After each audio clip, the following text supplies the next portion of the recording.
Unidos en Diálogo, un programa en el cual usted tiene la oportunidad de conocer, de enterarse, de fácilmente darse cuenta de lo que está sucediendo en el país y también a nivel internacional en relación a nuestro país. Pero lo importante de Unidos en Diálogo es que usted, a través del diálogo, busca las mejores soluciones a esos problemas que nos aquejan. Y hoy, por supuesto, queremos saber la posibilidad que tenemos los hondureños de llevar nuestros frijoles a la mesa por la situación económica, por el desempleo, por la falta de ingresos económicos al país, pero principalmente falta de los ingresos económicos en cada uno de nuestros hogares. Y para abordar de ese tema, tenemos un especialista en la materia, un economista que es jefe de la carrera o de la facultad o de la escuela de economía de la Universidad Nacional Autónoma de Honduras. O sea, estamos hablando con una autoridad en economía del país, de la máxima casa de estudio. Se trata del doctor Henry Rodríguez. Bienvenido, Gracias por la doctor, a Unidos invitación, en doctor. Diálogo. Un placer Gracias. para mí tenerlo aquí y gracias por acompañarnos en Unidos en Diálogo.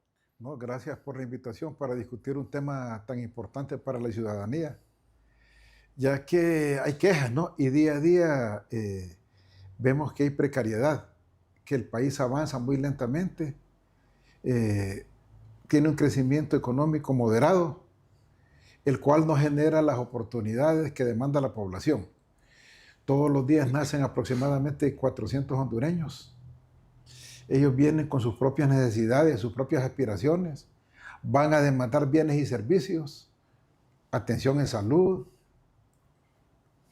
camas en los hospitales, maestros, aulas, y cuando transcurre el tiempo y vayan a la escuela, al colegio, y se convierten en ciudadanos a los 18 años, van a incursionarse en el mercado laboral y ahí van a necesitar una oportunidad para trabajar. Y así debería de pensar la economía, ¿no? ¿Cómo darle seguimiento a las personas desde que nacen hasta que salimos, hasta que nos morimos? Para que tengamos una verdadera realización. Por desgracia, este es un país donde se improvisa, donde no tenemos un plan de desarrollo con metas bien claras de mediano y largo plazo, y los gobiernos se dedican a estar administrando la coyuntura. Eso que ocurre día a día. Y para los gobiernos de países como el nuestro, son bienvenidas las crisis. Las crisis les permiten disponer de recursos adicionales y hacer cosas que nunca habían hecho. Y entonces, ¿qué ocurre? Vivimos en una constante improvisación. Y eso, por supuesto, como se dice popularmente, nos paga una factura en el bienestar de la población. Se elige un gobierno para que administre la cosa pública. Y los gobiernos generalmente deben de tener al menos 4 objetivos. El primer objetivo es promover el desarrollo del país a través del crecimiento económico. Los países deben de crecer todos los años a un ritmo constante. Y hay parámetros, porque mucho se discute eso. ¿Cuánto tiene que crecer el país? ¿A qué tasas tenemos que estar evolucionando? Pues el parámetro de crecimiento del país, económico de un país, tiene que ser al menos la misma tasa de crecimiento de la población. Esa dinámica. Si un país crece a una tasa inferior de crecimiento de la población, lo que está haciendo es que no generan los bienes y servicios ni las oportunidades que están demandando los que ya están viviendo en el país. Entonces, se requiere que crezca mucho más allá. El crecimiento de la población en Honduras anda en este momento más o menos en 1.8 anual. Por eso digo, nacen unas 400 personas diarias. Y entonces hay que crecer. Honduras ha crecido en los últimos años a un ritmo, por ejemplo, el año pasado, hoy ya salió la cifra oficial, la emitió el Banco Central, el país creció a 3.8 el año pasado. Esa cifra anda muy abajo del promedio histórico, que es de 3.9. No genera las oportunidades que demanda la población. Entonces, significa que el gobierno no está haciendo algo bien. Otra de las tareas que tiene el gobierno, además de promover el crecimiento económico, es la generación de empleo. Y cuando hablo de generación de empleo, es empleo de calidad. Pero Has dicho algo muy importante recientemente, que son 400 hondureños que nacen diariamente. diariamente. Estamos hablando de 146,000 hondureños prácticamente en el año. Para redondear la cifra, 150,000. 150,000 hondureños que nacen al año prácticamente. Significa que tendríamos que tener una tasa de crecimiento anual de cuánto para cubrir esos Bueno, 150,000. con que crezcamos al 2% bastaría. Estamos Y estamos creciendo, por ejemplo, apenas del el año pasado 1.8 crecimos al 3.8, pero esto es insuficiente. ¿Por qué? por el déficit que hay. Por el déficit que hay, por la cantidad de gente que están haciendo, por la cantidad de gente que no tiene trabajo. Porque Pero hay algo importante aquí, Henry, que tenemos que abordar. De hecho, la problemática real, la cruda realidad en la población hondureña es que no tiene cómo llevar sus alimentos, no tiene cómo llevar su ropa, su vestuario, no tiene cómo tener adecuadamente su salud con medicamentos, esparcimiento, diversión, o sea, no tiene la posibilidad de cumplir sus necesidades básicas. Pero lo preocupante de esto es que sabemos nosotros cómo poder resolver ese problema, y es a través de un empleo adecuado para esa familia. Y entonces la pregunta que es la que nos cabe en todo esto, ¿cómo nosotros podemos generar realmente el empleo en el país? Que eso es a lo que debería de estar enfocado cada gobernante cada 4 años. ¿Cómo podemos nosotros decirle a nuestros gobernantes, Henry, aconsejarlos que generen el empleo para el ciudadano? Para que comencemos por eso. bueno, hay varias maneras. En Honduras carecemos de una estrategia nacional de generación de empleo. Para empezar, para generar empleo se requiere inversión. Sin inversión no hay producción y sin producción no se genera empleo. Y es una de las debilidades que hemos tenido. A partir del 2015, la inversión extranjera ha venido retrocediendo en el país. Con la pandemia se agravó. Y ahora estamos que el año pasado, por ejemplo, apenas alcanzamos los 900 millones de dólares en inversión extranjera. Y se critica que un alto porcentaje de esos 900 millones es reinversión de ganancias de las empresas que están operando en el país. O sea, realmente la entrada neta de nuevos capitales para invertirlos es muy limitada. Entonces, si no hay inversión... Y no se tiene la cifra real, entonces. No, sí, eso se invirtió en el país el año pasado, ¿no? No, pero no se tiene la cifra real de las nuevas. No, es una combinación entre reinversión e inversión nueva. Eso no es suficiente.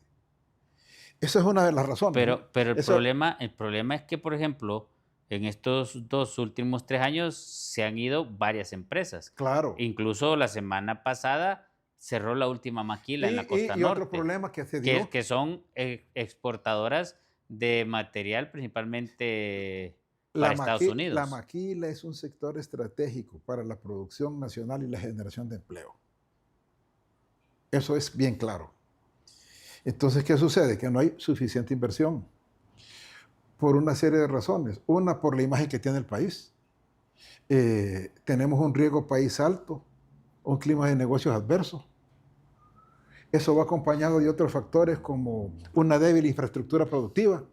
Pero el temor de inversión, ¿quién tiene realmente que darle vuelta a eso y darle la tranquilidad al inversionista? El gobierno tiene que generar las condiciones. Para que una economía funcione hay 2 actores bien importantes: gobierno y empresa privada. El gobierno es quien debe de generar las condiciones, todas las que sean necesarias, para que la empresa privada invierte. ¿Cuáles son las condiciones que tiene que generar el gobierno? Un clima de confianza hacia los inversionistas, proporcionarles incentivos. Todos los países del mundo, hasta los más grandes, le dan incentivo a los inversionistas. Luego, tener un clima amigable, seguridad jurídica, que no le estén cambiando las reglas del juego, con ese peligro de que de repente sacan un decreto en el Congreso y le dan vuelta a la cosa y perjudican a una empresa. seguridad ciudadana y sobre todo desarrollo de infraestructura. Tener excelentes puertos, carreteras, aeropuertos y sobre todo electricidad. Entonces, tenemos puertos que son buenos, que compiten. Puerto Cortés, tenemos excelente. aeropuertos internacionales. Las carreteras hay mucha queja. Aunque tenga sus falencias, pero es bueno. Hay quejas de las carreteras, pero donde sí tenemos serios problemas es que nos baja competitividad al compararnos con los otros países, sobre todo los de Centroamérica, es el sistema de energía eléctrica, el subsector eléctrico. Pero tenemos un país donde se puede producir energía hidroeléctrica, pues tenemos una gran cantidad de ríos, lo que falta son las represas. Tenemos la posibilidad de producir energía eólica porque el viento en las montañas es fácil. Tenemos posibilidad de producir energía solar y energía de la de vapor, ¿cómo se llama? Si me pueden auxiliar ahí, la de pero ese es el problema. La eólica es de aire, la de vapor un inversionista antes de llevar su dinero a cualquier país. O sea, el país tiene posibilidad de producir eso. ¿Por qué no lo hacemos? Antes de llevar su dinero a cualquier país hace un estudio de factibilidad, de costos. Y cuando ve que en Honduras la energía es inestable, que se te va constantemente, sube, baja. No, si aquí se me queman aparatos a cada rato. Y es cara. Carísima. Carísima. Él dice, ahí no voy a poder competir. Entonces, todas esas son trabas para la inversión. Luego, somos una economía pequeña, muy abierta al comercio mundial. Casi todo lo importamos. Es increíble cómo nosotros tenemos una matriz exportadora muy reducida. La parte más importante de nuestras exportaciones que mandamos al resto del mundo, sobre todo al principal socio comercial nuestro, que es los Estados Unidos, es la parte de la maquila. Todo ese procesado que se hace en la maquila, sobre todo la confección textil. Luego dependemos de los mismos rubros que históricamente hemos tenido. Estamos exportando aceite de palma africana, café, azúcar, camarones. Ya no exportamos madera porque... Ni banano, porque ya más bien lo traemos banano lo traemos de Guatemala. Un poco de piñas, pero pare de contar. O sea, tenemos una oferta exportadora muy reducida. Y luego veamos que importamos casi todo.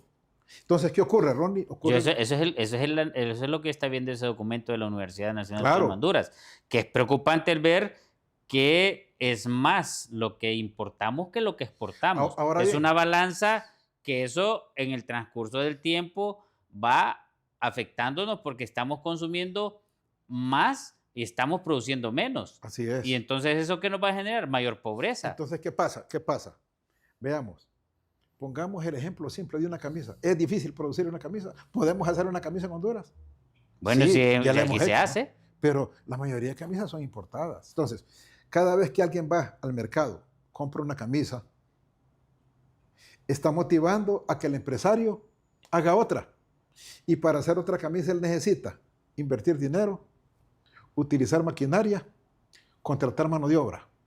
¿Qué significa? Que está moviendo la economía y una vez que la camisa llega al mercado genera impuestos para el gobierno.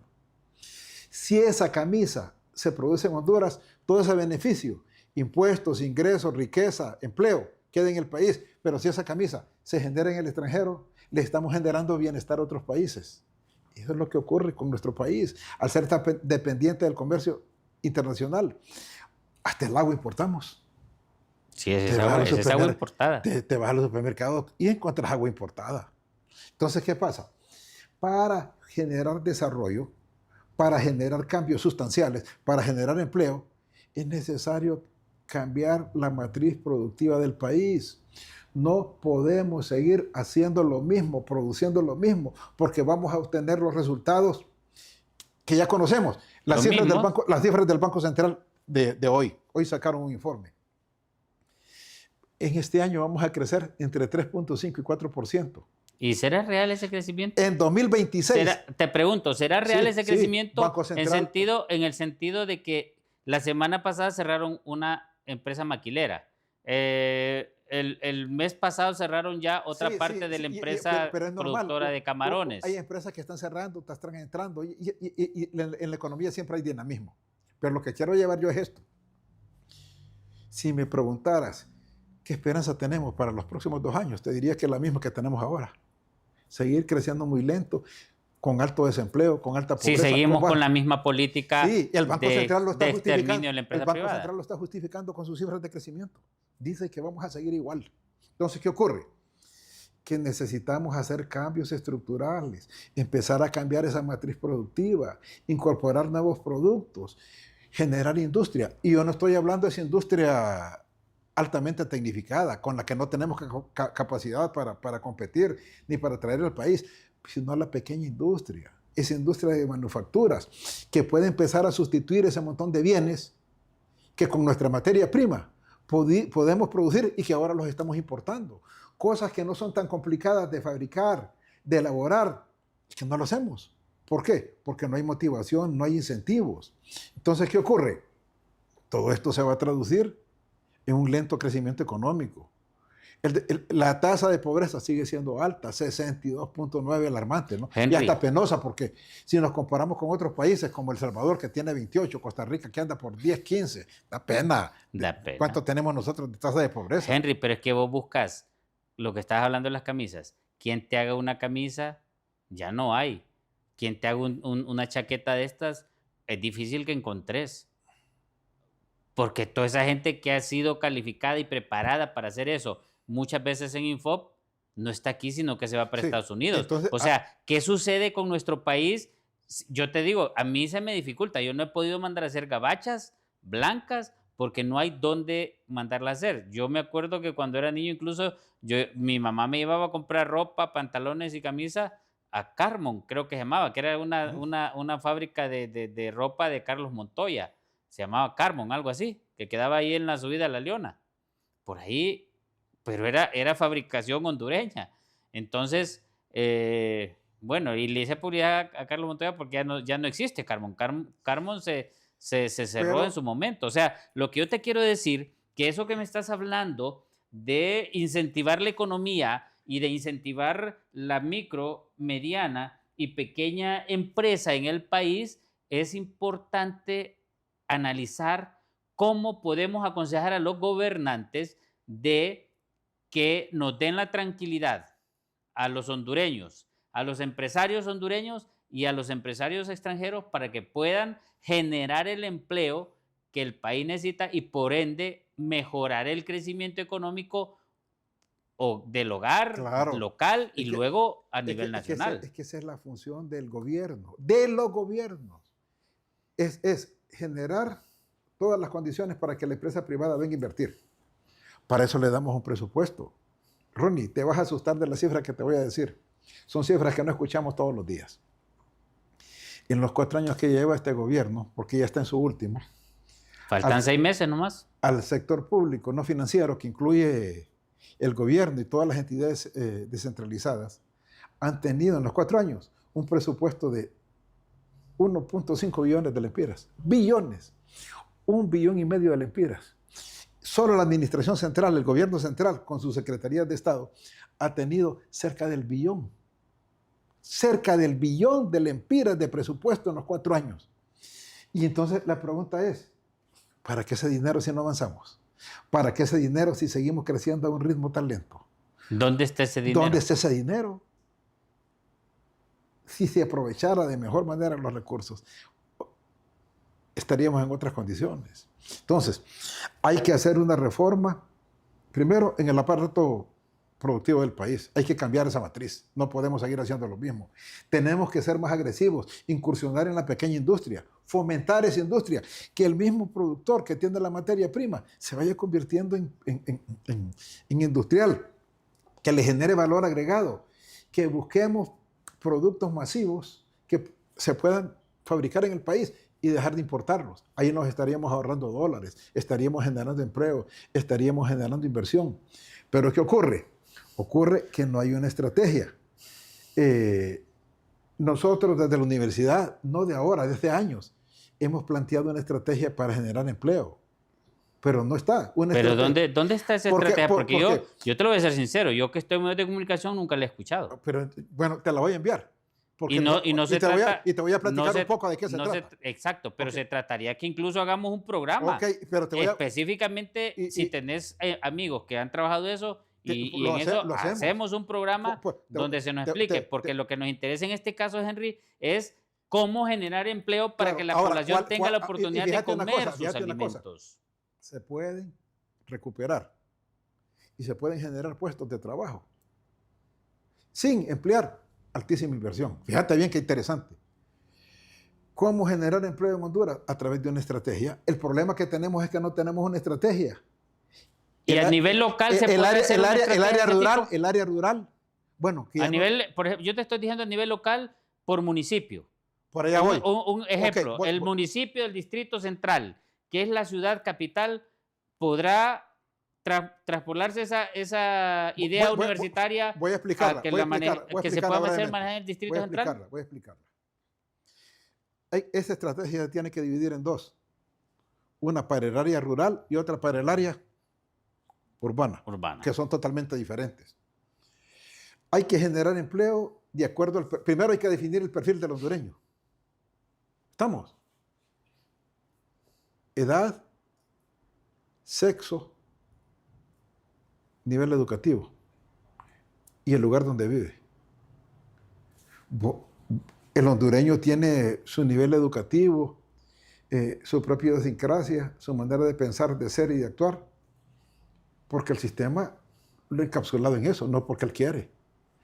Todos quisiéramos llegar a la universidad, todos quisiéramos tener excelentes empleos, pero esa gente que vive ya marginada no llegó a la escuela no porque no quiso, solo pasó 3 años de escolaridad porque no hay oportunidad. No hubo oportunidad.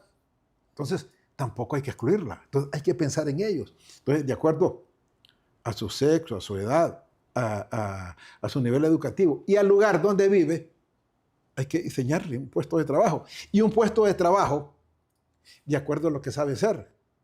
Aunque las personas tengan un bajo nivel educativo, un bajo nivel de cualificación, algo saben hacer. Pero nosotros nos enfrentamos a un problema, Ronnie. Ya no hay campesinos en Honduras, nadie quiere ser campesino. Es que no solo es eso, si en la ciudad capital no encontrás vos albañiles, no encontrás carpinteros, no encontrás sastres, porque todos se han ido del país buscando mejores derroteros. Una vez que hemos identificado a las personas por su nivel, por su perfil, vámonos a la región. ¿Ok? La región tiene diferentes características. No es lo mismo sembrar maíz en Olancho, donde puedes conseguir 80, 90 quintales por manzana, que en Lempira, que en Ocotepeque, donde aquella gente, por ser ladera, tierras con un relieve, solo logran 30. Entonces, ya caracterizada la población, veamos la región, qué potencialidades tiene. Hay agua, para qué es apta.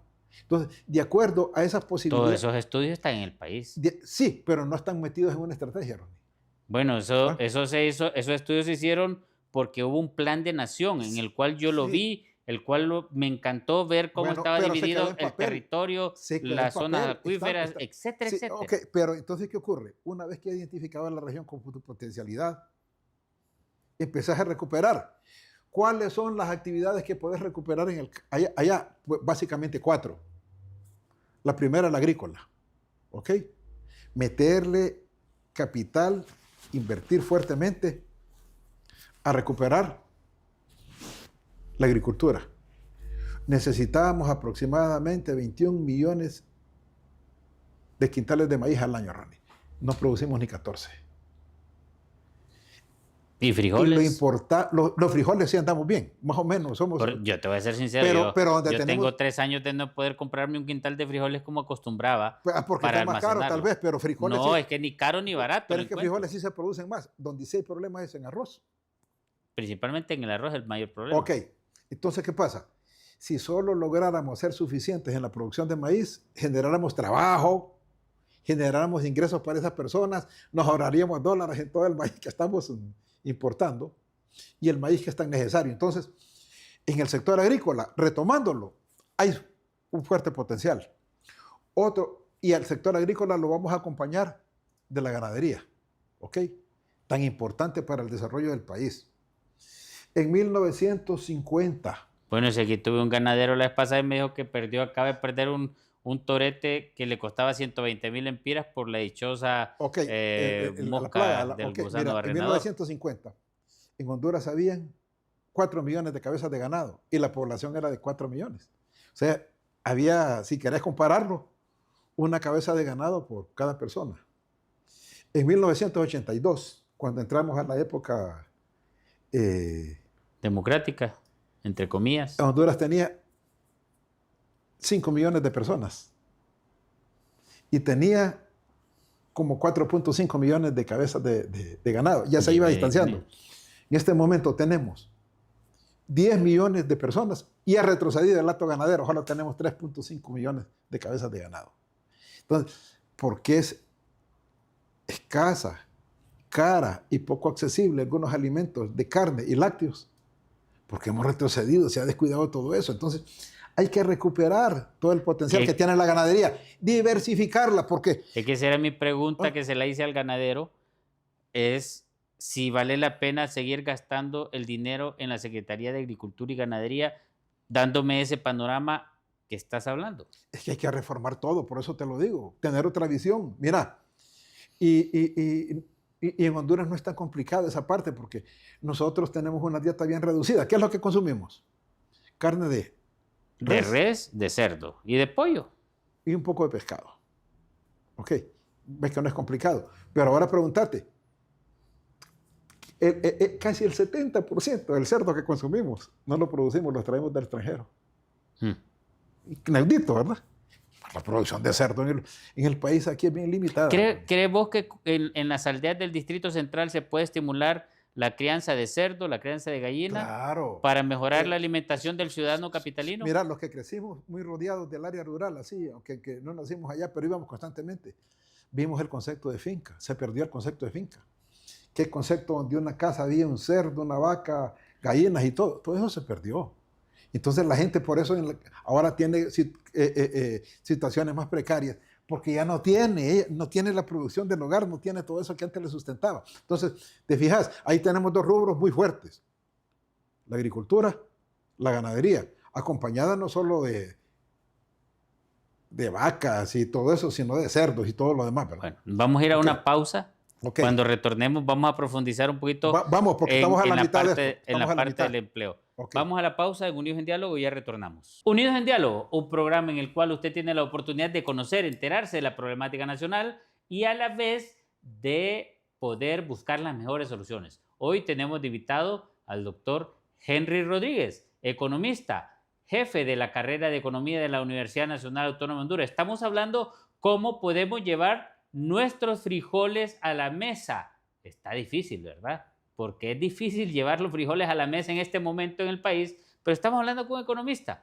Y a la vez, la ventaja que tenemos en este momento es que hay oportunidades de generar empleo para poder llevar nuestros frijoles a la mesa. Okay. Doctor Henry Rodríguez. Ya vimos todas las potencialidades que se pueden desarrollar con la agricultura,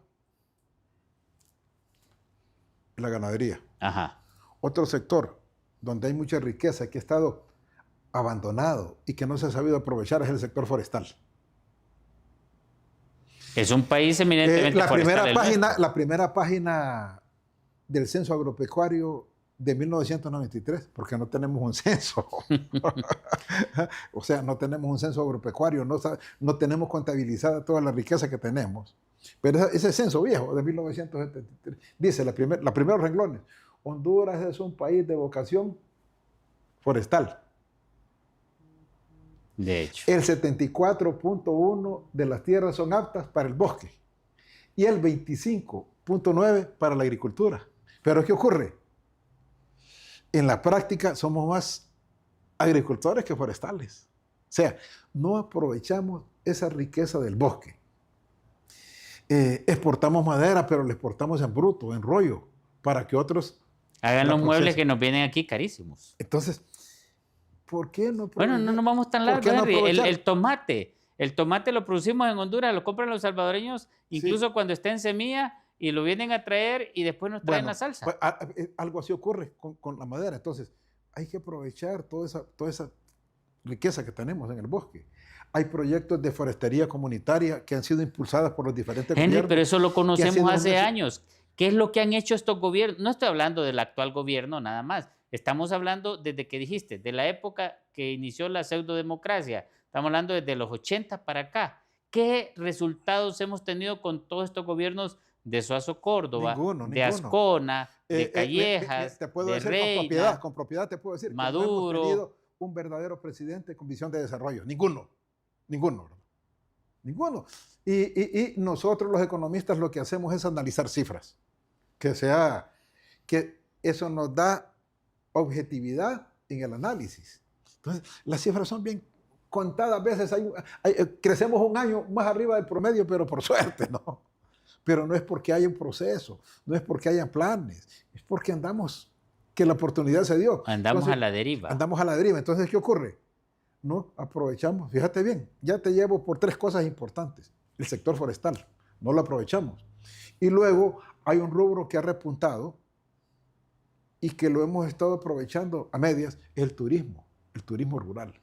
Honduras tiene bellezas para desarrollar el turismo. Entonces, si logramos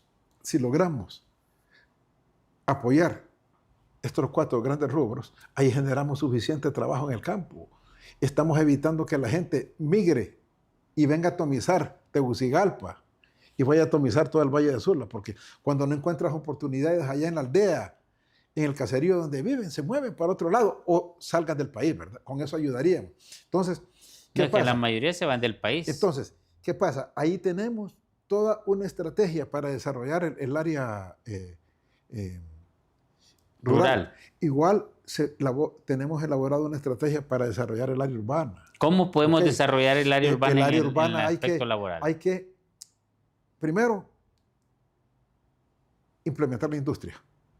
Las materias primas que estamos produciendo allá, porque ahora el campo es eficiente con ese proceso que se puede implementar, entonces se aprovecharían en las ciudades para generar procesos industriales. Y como digo, no necesariamente la gran industria, sino esa industria para el consumo nacional, para ir sustituyendo importaciones, para ir generando bienes nacionales, que primero sean un atractivo para la inversión, 2, permitan generar empleo y empleo decente, ¿verdad?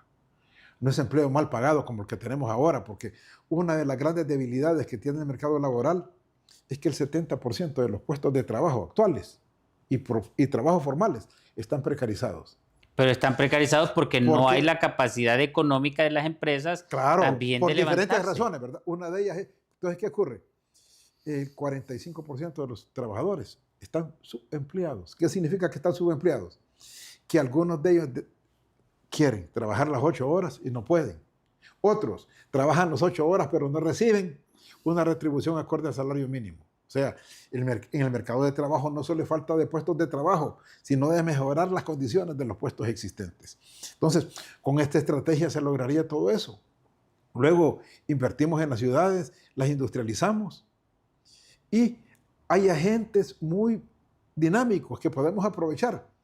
Con la pandemia surgió y tomó más ímpetu un rubro bien especial que se llaman emprendedores.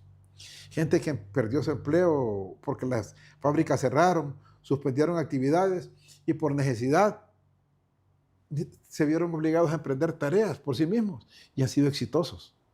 Hay emprendedores exitosos, pero todavía les falta apoyo para hacer crecer su pequeña empresa y generar empleo para otros. Luego hay que apoyar la pequeña y mediana empresa fuertemente.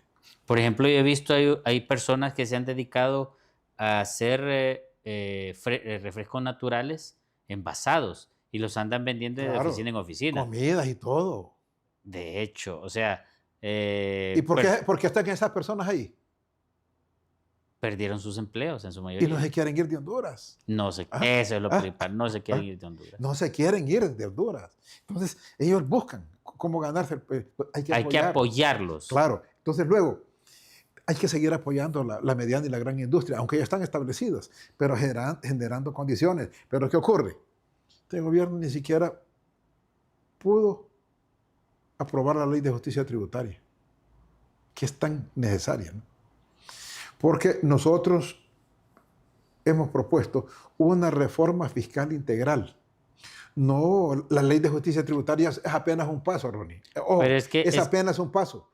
yo creo que no lo han aprobado, no sé qué sentido es en eso, pero yo creo que no lo han aprobado porque no hay credibilidad en los que están y, proponiendo esa ley de y, justicia y, y, tributaria. O sea, ahí hay algo que está y el como otro asunto. generándote un poco de incomodidad y no te creo. O sea, no te creo en el sentido, yo no me voy a arriesgar, y eso lo he visto de la empresa privada a las entidades de gobierno. No me voy a arriesgar a creerle a usted cuando dice una cosa y hace otra. Sí, pero el problema Es falta de fue, credibilidad en este sentido, es el temor de la empresa privada. sí, Si vos estás persiguiendo a la empresa privada, lo que va a hacer es irse y no claro, invertir. estamos de acuerdo. El problema aquí fue que la estrategia que implementaron fue mala, ¿no? Fue una estrategia de confrontación. Bueno, sí, Y vos es viniste a más, confrontar a los sigue diputados. confrontada la empresa privada con el gobierno. Y lejos de que haya confrontación entre dos sectores tan importantes, los más importantes de la economía, lo que debe de haber es diálogo, lo que debe de haber es consenso. Entonces, el gobierno quiso imponer eso por la fuerza y lo que obtuvo fue rechazo. Pero es que los ¿Por qué? personales Porque, del gobierno no entienden que no son ni reyes ni jerarcas en ningún sentido. Esos son empleos claro, nuestros. claro, son empleos, Y al ser empleos nuestros tienen que bajárseles de la cabeza ese humo que tienen y ponerse al nivel de que las cosas tienen que ser consensuadas y en base a la facilidad de la mayoría de la población, no a la terquedad que ellos quieran. Entonces, ¿qué ocurrió? Lo que tuvieron fue rechazo. Y eso es historia. Eso es historia. Esto no lo van a aprobar en este gobierno. Ya quedó como historia. ¿Qué es necesario? Sí. Por ejemplo, René. Pero tenés que generar credibilidad para que sea aprobado. No es cierto que las empresas van a ser perjudicadas. Estamos. Si una empresa, o sea, como dicen, si aprobamos la ley de justicia tributaria hoy, mañana se van a ver perjudicadas las empresas. Eso no es tan cierto. Estamos. Porque hay una ley vigente que tiene que cumplirse. Y si una empresa ya tiene una concesión, si ya tiene determinadas exoneraciones, tendrá que respetarse el tiempo de vigencia. En la medida que se vayan venciendo esos tiempos, ellos podrán acogerse a los nuevos, pero todo eso no lo contaron así como lo estoy diciendo yo.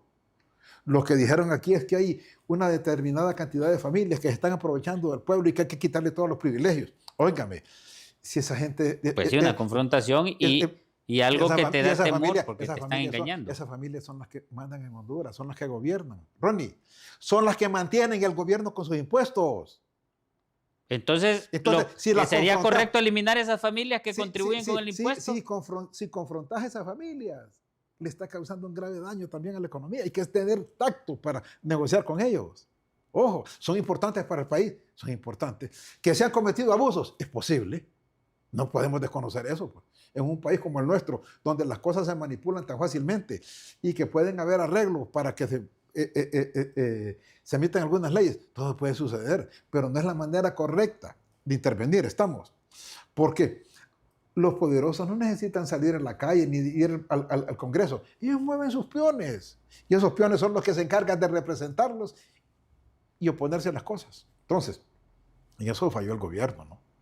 Le falló la estrategia. Y a tal grado... ¿No sería mejor incentivar esas dichosas 10 familias, entre comillas, a que inviertan más en el país, estimulándoles más para que generen más empleo? Claro. ¿No sería eso lo lógico? Y negociando con ellos incentivos y negociando cosas. Por eso es que te digo... O sea, ¿qué beneficio tendría? O sea, veámoslo desde este punto de vista. ¿Habría mayor beneficio el pueblo hondureño si recibe mayor cantidad de empleos, estimulándole la tranquilidad a estas familias que inviertan en el país? Esas famosas 10 familias que el gobierno tiene identificadas están invirtiendo en el país, están generando empleo. Que están pero no lo han hecho adecuadamente en estos últimos años y meses. Pero es que esa es la función del gobierno, esa es la función del gobierno. Óyeme, si a vos te dejan hacer lo que querés, lo haces. Para eso está la ley, para regular, estamos. Y eso es lo que se pretendía con la ley. Sí, pero si yo te estoy dando con un látigo a vos, ¿cómo vas a responder adecuadamente? Vas a responder de manera negativa, estamos. Por eso es que yo te estoy planteando que esa ley de justicia tributaria no fue bien consensuada, no se transmitió de manera positiva, se metió de manera confrontativa. El gobierno creyó que iba a tener la suficiente fuerza en el Congreso para aprobarla y para imponerla, y no sucedió así. Estamos. Entonces, ¿qué ocurre? Que es que para hacer cambios estructurales en la economía hay que promulgar leyes. Pero esas leyes tienen que ser consensuadas con los que las van a aplicar, con los que se van a beneficiar de ellas o los que tienen que cumplirlas, que en este caso es la empresa privada. Entonces, gobierno genera incentivos para la inversión, gobierno genera todas las posibilidades para que cambie la situación del país. Vos que sos economista de saber, si el gobierno le pone un impuesto a una empresa, esa empresa lo paga, pero lo paga a las costillas del consumidor. No, estamos de acuerdo. Entonces, al final de cuentas, una justicia tributaria que cree que va a afectar a esas 10 familias, realmente a quien termina afectando al pueblo si no se hacen adecuadamente. Sí, pero también le quita competitividad a las empresas. Y entonces tienden a quebrar las empresas. ¿Por qué? Cuando vos les quitas privilegios, cuando les ponemos impuestos, van a salir a un precio más alto. Y si esa empresa es exportadora, va a tener dificultades entonces la balanza que está en la universidad que me enseñaste, que estábamos prácticamente eran a 65 la diferencia, 65, 55 más o menos, la diferencia entre lo que se importaba que lo que se exportaba. Sí, no, siempre es mayor lo que se importa, tenemos una balanza comercial. Pero eso tenemos que cambiarlo en algún momento de la historia del país. Hemos tenido una balanza comercial deficitaria crónicamente, siempre. En unos momentos más, en otros momentos menos. Pero la tendencia debería ser que se reduzca, que tenga una reducción paulatina. Y para ello solo se va a lograr exportando más, produciendo más en el país e importando menos. Fomentando la producción nacional para sustituir importaciones. Pero ¿cómo vamos a exportar más si estamos persiguiendo a la empresa privada, digamos, de estas 10 familias? Y luego estamos llevando en este preciso momento un acuerdo con China, que China históricamente en todos los países del mundo lo que tiene es una balanza comercial a favor completamente de ellos, donde solamente envían los productos para vender, envían las personas para trabajar en las tiendas y envían las personas, incluso hasta para barrer, como quien dice, comerciar con China, estás en un desbalance y en una desventaja completa. Entonces, ¿cómo ves a corto plazo esa balanza comercial de importaciones y exportaciones en relación a China? Definitivamente. Si vos ves, hay un montón de tiendas ya en este momento en Comayagüela, se han desplazado, las tiendas históricas de Comayagüela han desaparecido y son tiendas chinas ahora. En el centro de la ciudad capital, el otro día que fui en Semana Santa a algunas procesiones, incluso entré a una tienda china de esas que yo miré en un lugar donde antes habían tiendas, bueno, de personas tal vez no hondureñas, pero ya casi hondureñas, porque eso sí contrataban a los hondureños, son los árabes, y contratan a más gente hondureña, cosa contraria con los chinos. Y ya mire que esas tiendas no estaban en el centro, sino que tiendas chinas. ¿Qué ventaja tenemos nosotros o desventaja en este momento con la comercialización con China? Cifras frescas de febrero de este año. El 44.6% de nuestras exportaciones van para los Estados Unidos. 44.6% de lo que vendemos fuera. Casi el 50%. Y el 32.7% lo importamos. De los Estados Unidos importamos combustibles, materias primas para las maquilas, y maquinaria. Productos terminados, maquinaria, tecnología. Luego, el comercio interregional con Centroamérica anda balanceado en un 23% más o menos entre importaciones y exportaciones. Con Europa tenemos el 20% de exportaciones, importamos el 5.9%. Con México, el 3% más. En esta cifra no aparece China. ¿Por qué? Lo que nosotros exportamos a China es insignificante. Sí importamos mucho de ellos. No, pues eso es lo que estoy diciendo. Y estos datos nos están diciendo bien claro, que el principal socio comercial es Estados Unidos. Y que es el que deberíamos de cuidar. Pero lo estamos descuidando. Porque aquí las cifras dicen, dependemos de ellos. Y no solo eso, sino que en los Estados Unidos viven 2 millones de hondureños. 1.1 millones ya están legalizados. Los otros cerca de 900,000 están indocumentados. nos están aportando, hoy salió la proyección de Banco Central, 10.250 millones en remesas para este año tienen proyectado. O sea, ya estamos sobrepasando la barrera de los 10.000 millones. Esas remesas son las que permiten que las reservas internacionales estén fortalecidas, que no tengamos precariedad por cumplir los compromisos en moneda extranjera del país. Y estamos descuidando esas relaciones, no le están poniendo la atención que merece. Hoy se va a dar un hito, que dependiendo de la respuesta que tengan los Estados Unidos, puede cambiar el rumbo del país. Que Estados Unidos hoy tiene que anunciar si va a prorrogar o no el TPS que está protegiendo a 54,000 ciudadanos hondureños que están trabajando en los Estados Unidos. Si los Estados Unidos dice, se acabó la atención preferencial para estos ciudadanos hondureños, estos 54,000 van a ser sujetos de deportación. ¿Qué va a pasar? ¿Y crees que el gobierno hondureño tendrá algún plan para prevenir esa situación? Y si el gobierno de los Estados Unidos dice, Honduras es un país aliado que merece que le ayudemos, vamos a prorrogar ese tratado. O sea, es un punto de inflexión el que va a ocurrir. No sé a qué horas de hoy, pero dicen que hoy... ¿Y Honduras estará preparado? ¿El gobierno de Honduras estará preparado por si hay esa situación en contra de nuestros compatriotas? Trump ha estado deportando gente, ha bajado la intensidad. Y lo que les dan $1,000, que para qué les van a servir, para que vayan a comer un par de meses. Y luego, ¿qué? Esa gente, los entrevistados dicen, vamos a estar en Honduras, vamos a buscar una oportunidad, o vamos de regreso. O sea, es un flujo. Los deportan, que están en Honduras, se acomodan un rato, vuelven a salir, se van. Porque no hay oportunidades de nuevo, que se está dando ante la falta de oportunidades en Honduras y viendo que se están cerrando las posibilidades en los Estados Unidos, la migración va a cambiar de destino. Y no hay que ser mago para saber que se van a ir para España. Se van a ir para España por la facilidad que tienen los hondureños de viajar allá, por el idioma, porque es la puerta de entrada de Europa. Entonces, eso es lo que va a ocurrir realmente, porque no hay oportunidades de empleo en el país. Y el otro asunto que está resultando perjudicial para la economía del país, Ronnie, es que se están yendo los estudiantes, los graduados universitarios. Médicos están yendo en lo que se llama fuga de cerebros.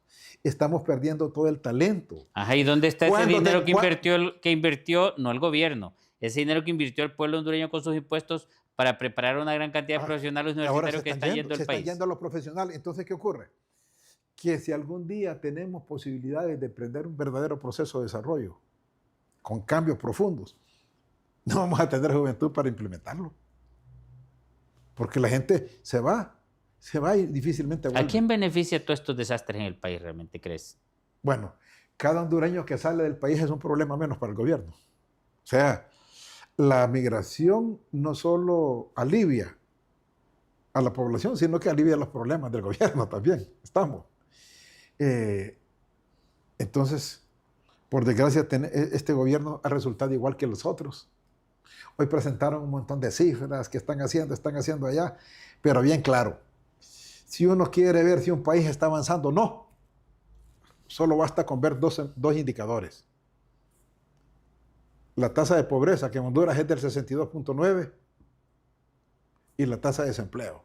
Si hay mucho desempleo y pobreza, significa que ese país anda mal, que no está generando condiciones decentes para sus ciudadanos y ciudadanas, para su población. Entonces, en este país... Se hace difícil entonces que llevemos los frijoles a la mesa. Definitivamente, porque todo eso impacta en otras variables de las que no hemos hablado, como la inflación, ¿no? De por qué todos los bienes, todos los meses suben de precio y no bajan. El dólar se ha devaluado el empira completamente en estos últimos meses. Eso para nosotros ya no se justifica. Ya no se justifica porque hay suficientes dólares, las reservas se han fortalecido, las remesas están repuntando, mejoró el precio del café, algunos otros bienes de exportación han mejorado. El gobierno ha recibido préstamos, todo eso ha venido a fortalecer las reservas y hay suficientes dólares. Te pregunto, ¿es correcto que sigamos apostándole a que los chinos traigan sus productos, su chinería, como se conoce popularmente? Es una destrucción de la industria, bueno, no digamos industria porque no tenemos, de la producción nacional, una destrucción total. Y es un desaliento tremendo para los que quieren emprender. Ya se está criticando que calles de Comayagüela y de San Pedro Sula ahora son un barrio chino. Entonces, eso es lo que hace perjudicarnos. Y ese tratado no se firma, le están dando largas. Hay muchas asimetrías. Los chinos lo que buscan es apropiarse de los mercados de los otros países y controlarlos políticamente. Por eso es que para que Honduras pueda establecer un tratado con China, tiene que renunciar a Taiwán. Y eso de renunciar a Taiwán, estamos pagando un precio muy alto. Ha disminuido las exportaciones. El sector pesquero está deprimido. Camarones han quebrado Sí, una infinidad de sí, empresas camaroneras. Están deprimidos. Estaba viendo cifras, pérdida de más de 2.000 empleos. Más de 50 empresas cerraron, pequeños productores de camarón porque no encuentran mercado. O sea, yo creo que fue un paso apresurado, un paso que debió haberse meditado, analizado qué gano en este negocio, ¿no? No solo pensar políticamente, porque ellos se las tiran de izquierdosos, igual que la tendencia que tiene este gobierno. No, yo creo que en algunos momentos hay que pensar con la mente fría y en el bienestar del país, no de un grupo que se quiera apropiar del control del mismo, porque a la larga eso es lo que nos trae son resultados negativos y retrocesos en el desarrollo del país. Ya estamos por finalizar el programa prácticamente, Henry. Unos parámetros clave para que el país realmente pueda salir adelante en relación a la microeconomía, macroeconomía, pero principalmente en la generación de empleo. Eso como resumen, ya para finalizar el programa, porque definitivamente tenemos como un programa de Unidos en Diálogo, darle la oportunidad a la población y a los que nos gobiernan a que escuchen consejos e ideas de personas que saben sobre el tema que se está hablando. Bueno, nosotros hemos propuesto a lo largo de esta charla que es necesario hacer un cambio profundo en la estructura productiva del país. Ello va a pasar por algunos cambios que voy a mencionar aquí rápidamente.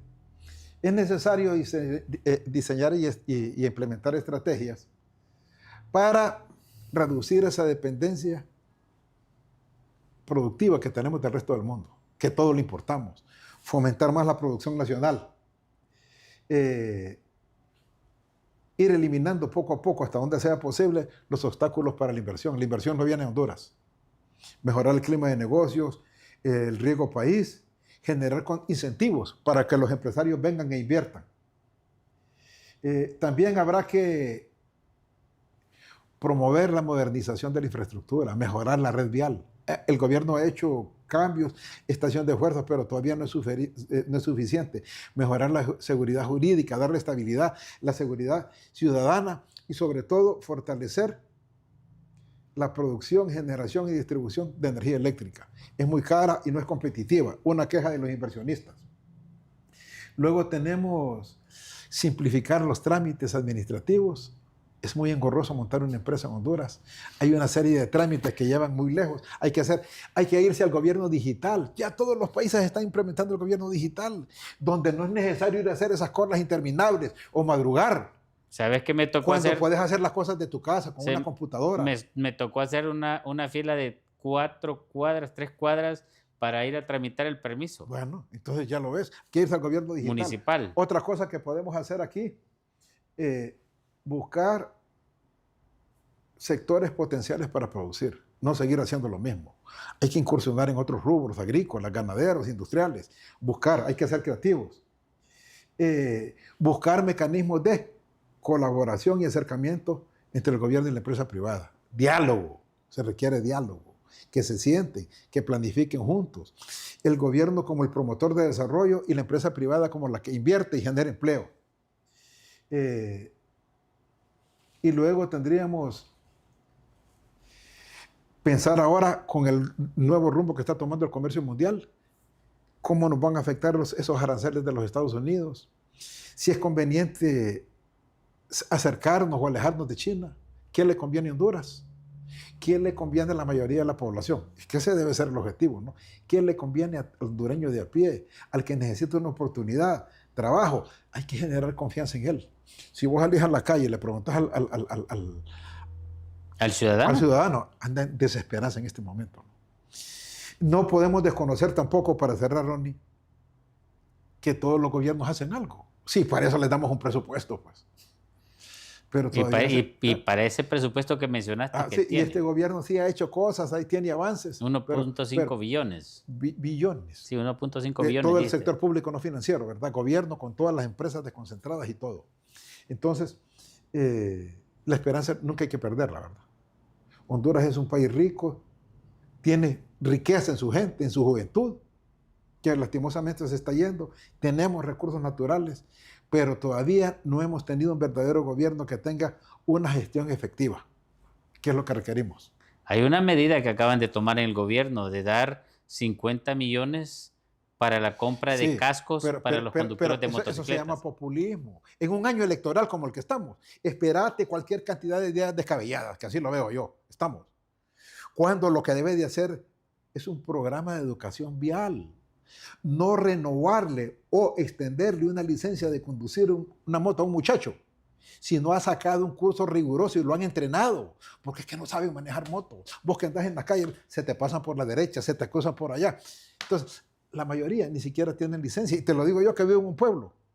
Allá andan a la buena de Dios. Entonces, más que gastar ese dinero en eso, lo que deberían de hacer es regular el uso de ellas, porque hay una cosa, Ronnie, que estábamos viendo unas proyecciones. En 4 o 5 años, la cantidad de motos van a duplicar la cantidad de carros. Oíme bien, si ahorita están atomizadas las calles de motos, imagínate lo que va a pasar en 4 o 5 años.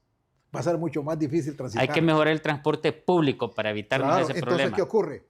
Y lamentablemente que la moto es una necesidad que los ciudadanos tienen. Claro, pero que lo hagan de manera responsable. Y de remate vienen motos de mala calidad, hindúes creo que son, en vez de traer motos de mejor calidad. No, y esa sí es responsabilidad del gobierno, ¿no? Educarlos y no extenderles una licencia. Si no están capacitados, si no creen que pueden conducir de manera correcta una motocicleta, pero no es soltando. Ahora que les van a regalar cascos, rodilleras para que se pongan en los codos y que se protejan de una caída, de un accidente, pero con eso no arreglamos nada. El problema va a seguir siempre. Bueno, lamentablemente. Pero ya llegamos al final del programa, Henry. No, bueno, qué bueno. Gracias por habernos acompañado. Yo te quiero decir que para nosotros, Unidos en Diálogo, aquí en este programa, creemos firmemente que el diálogo sincero y la participación ciudadana son las herramientas clave para construir un futuro más justo y próspero para todos y cada uno de nosotros hondureños. Hasta el siguiente programa, Unidos en Diálogo.